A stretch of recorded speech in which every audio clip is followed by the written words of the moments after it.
Halo, salam bahagia dengan Sari Musdar, Life Coach Pace, tulis BAZI, dan juga metafisika Cina lainnya. Kali ini saya mau membahas tentang manifestasi. Manifestasi bisa terwujud saat vibrasi kita tinggi atau naik, jadi kita mudah menarik seperti magnet. Sayangnya kebanyakan umat beragama belum memahami tentang konsep manifestasi. Kita sering melakukan ritual beragama, tapi hanya sekedar gerakan ya. Kalau misalnya saya muslim, sholat hanya sekedar duduk, berdiri, ruku, sujud, duduk, itu aja. Kadang-kadang kalau masih kerja kantoran dulu saya ya, hanya sekedar menggugurkan kewajiban, jadi tidak dirasakan. Kalau di sinetron Hidayah Indonesia ya, kita sering melihat orang seolah-olah kelihatan tampak religius, tapi kesannya kurang menikmati hidup atau mensyukuri hidupnya. Lebih banyak nangis, sedih. Nangis bukan karena menangisi dosa atau menangisi kesalahannya, tapi karena merasa meratapi nasib. Ya, itu yang nggak bagus. Itu adalah energi negatif. Energi negatif akan menarik energi negatif lagi. Sedangkan kekayaan, kemakmuran, kebahagiaan, kesehatan, cinta adalah energi yang positif atau tinggi, vibrasinya tinggi. Sebenarnya segala aturan di kitab suci sesungguhnya tujuannya adalah untuk jiwa kita, bukan fisik kita ya. Jadi jangan hanya ingin dilabeli religius, tapi jiwa kita tidak merasakan ibadah itu, atau jiwa kita tidak merasakan manfaat dari ibadah. Apakah jiwa kita sudah bangun, atau jiwa kita selalu tidur di dalam badan kita? Kita tidak memperhatikan, oh ternyata di dalam diri kita ada jiwa kita.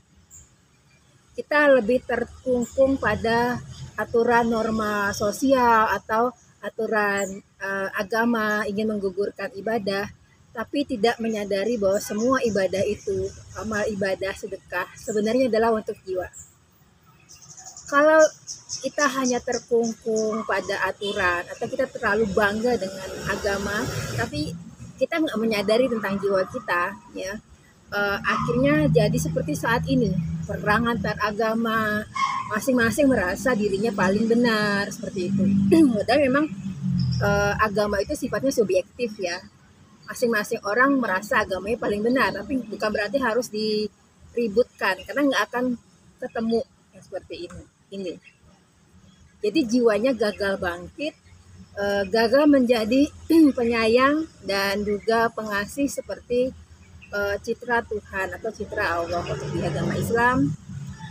Sementara itu spiritualitas New Age mengajarkan tentang hal-hal yang lebih mudah dipahami karena tentang energi, tentang bagaimana cara kita membawakan menyelaraskan antara badan, pikiran dan juga jiwa dengan masing-masing selaras. Jangan pikiran ini positif tapi perasaan kita nolak seperti itu, atau hati kita nolak.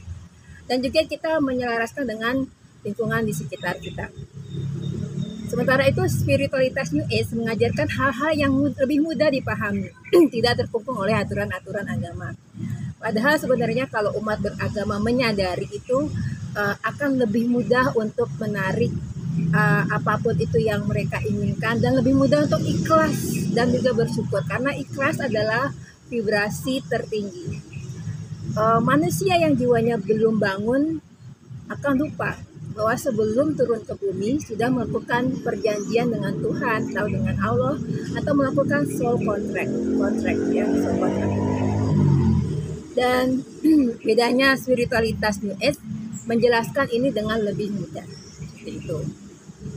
Untuk bisa menarik kebahagiaan, bukan kita menunggu keajaiban, bukan kita menunggu diselamatkan, bukan kita menunggu terjadi sesuatu, misalnya ada aturan agama dan lain-lain, tapi jiwa kita sendiri yang lebih sadar tentang siapa diri kita, tentang apa sih misi hidup kita di bumi ini, dan mensyukuri apapun yang terjadi di hari ini, detik ini juga, atau live in the now, hidup di saat sekarang, bukan menunggu kalau nanti saya sudah kaya raya saya akan berjebak misalnya, atau kalau nanti sudah kaya raya saya akan memberikan sedekah dan lain-lain. Kalau mau bantu orang, bantulah dari sekarang. Kalau ingin bahagia tapi enggak mengenal dirinya, akhirnya ingin mengkopas,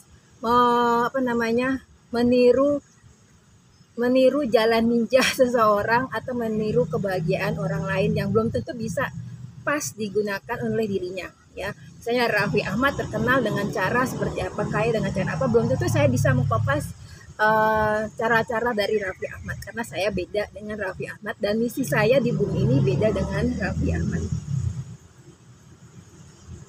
Intinya adalah seperti itu. Kalau ingin bahagia harus mengenal diri sendiri, sehingga orang yang mengenal dirinya atau mengenal jiwanya akan mengenal Tuhannya dan juga mengenal apa misi jiwa dia di kehidupan saat ini.